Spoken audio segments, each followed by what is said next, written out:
Hi guys, welcome back. It's Mrs. Olinger. I am here to read Holes. I hope you enjoyed my son, Jackson Olinger. He loves the book, doesn't really like reading out loud, so maybe he seemed a little bit nervous, but I think he did a great job. And I just want to thank him for reading 2 chapters for me. Okay, so a quick joke to get started. This one is kind of a thinking joke. What school supply is the king of the classroom? The ruler. Get it? King, ruler? Okay, so today's chapters, I'm going to read 2 because they're both short. I'm going to read chapter 14 and 15, but I wanted to recap chapter 12 a little bit.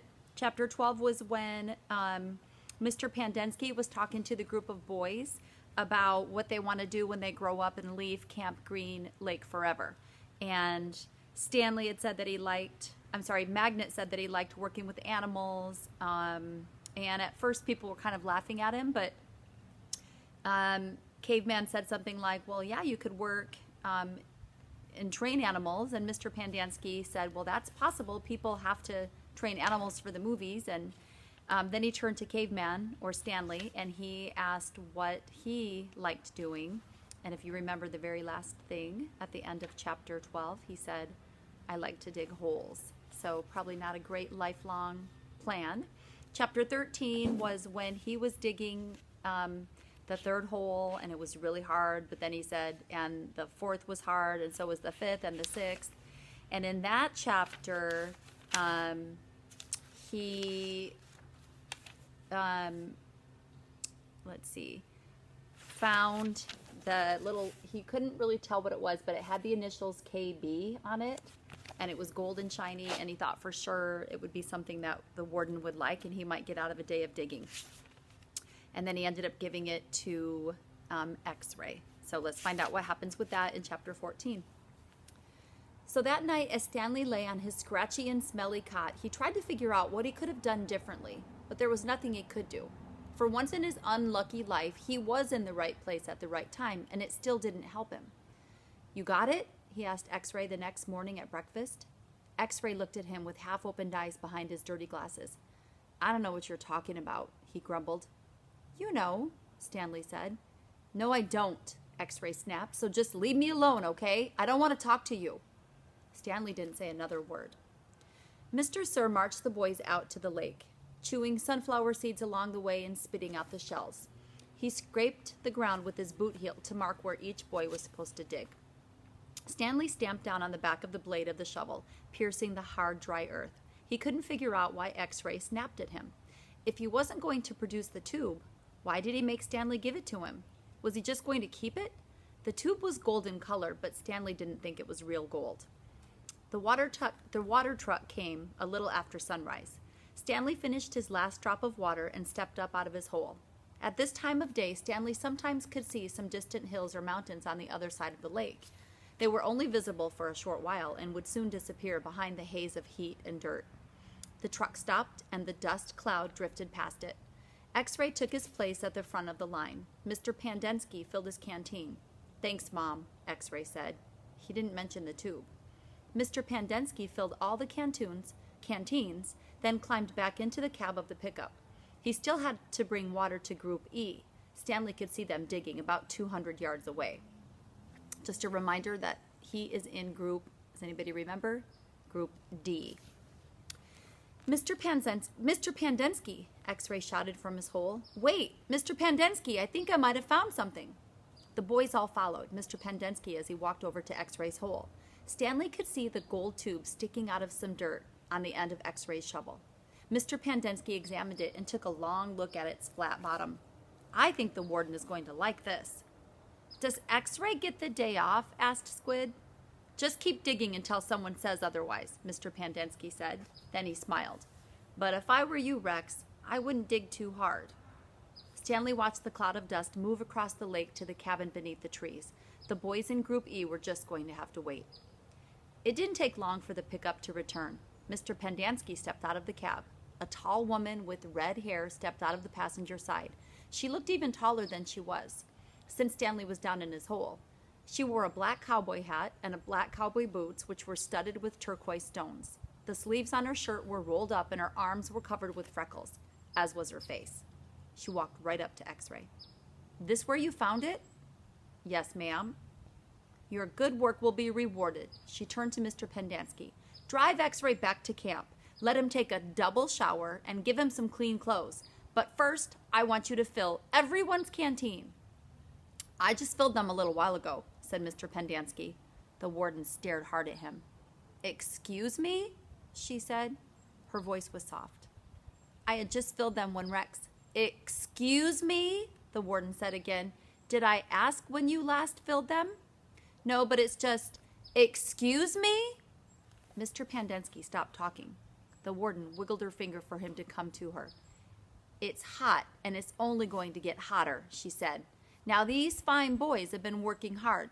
Don't you think it might be possible that they might have taken a drink since you last filled their canteen?" Mr. Pendanski said nothing. The warden turned to Stanley.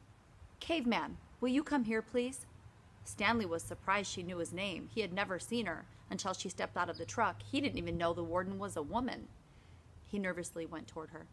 "Mr. Pendanski and I have been having a discussion. Have you taken a drink since Mr. Pendanski last filled your canteen?" Stanley didn't want to cause any trouble for Mr. Pendanski. "I still got plenty left," he said. "Excuse me?" He stopped. "Yeah, I drank some. Thank you. May I see your canteen, please?" Stanley handed it to her. Her fingernails were painted dark red. She gently shook the canteen, letting the water swish inside the plastic container. "Do you hear the empty spaces?" she asked. "Yes," said Mr. Pendanski. "Then fill it," she said, "and the next time I tell you to do something, I expect you to do it without questioning my authority. If it's too much trouble for you to fill a canteen, I'll give you a shovel. You can dig the hole, and the caveman can fill your canteen." She turned back to Stanley. "I don't think that would be too much trouble for you, would it?" "No," said Stanley. "So what'll it be?" she asked Mr. Pendanski.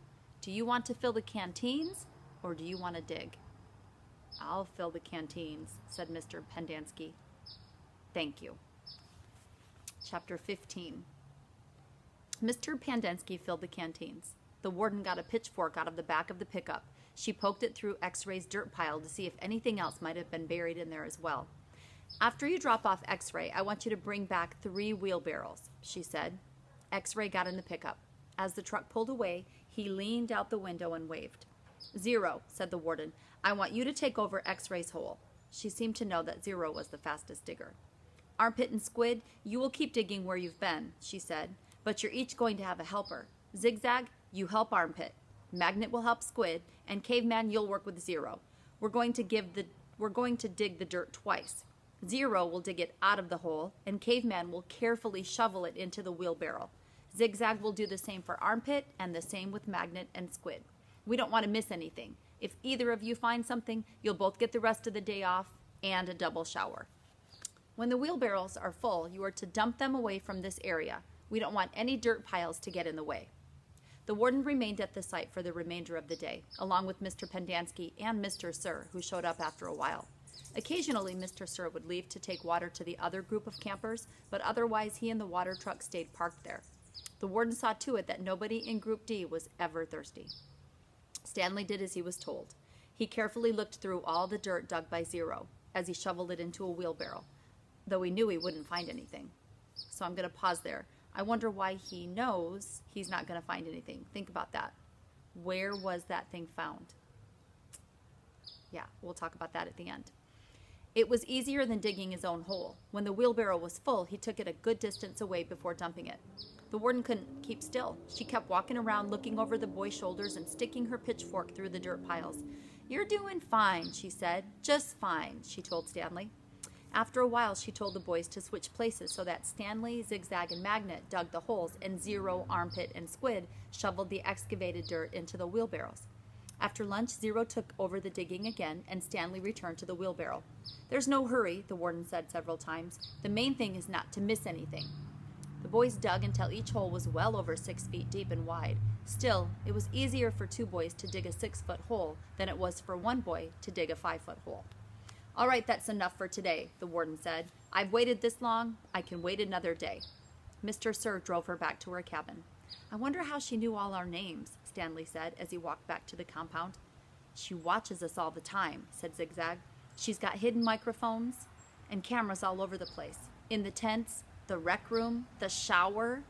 The shower? Asked Stanley. He wondered if Zigzag was just being paranoid. The cameras are tiny, said Armpit, no bigger than the tiny toenail on your little toe. Stanley had his doubts about that. He didn't think they could make cameras that small. Microphones, maybe. He realized that was why X-Ray didn't want to talk to him about the gold tube at breakfast. X-Ray was afraid the warden might be listening. One thing was certain. They weren't just digging to build character. They were definitely looking for something. And whatever they were looking for, they were looking in the wrong place. Stanley gazed out across the lake toward the spot where he had been digging yesterday when he found the gold tube. He dug the hole into his memory. So chapter 16 is next. So yeah, he's not going to find anything because remember, he found the gold tube and it wasn't in the hole that they were digging in. So, all right, you'll have to tune in tomorrow for more of holes. I hope you guys have a great day.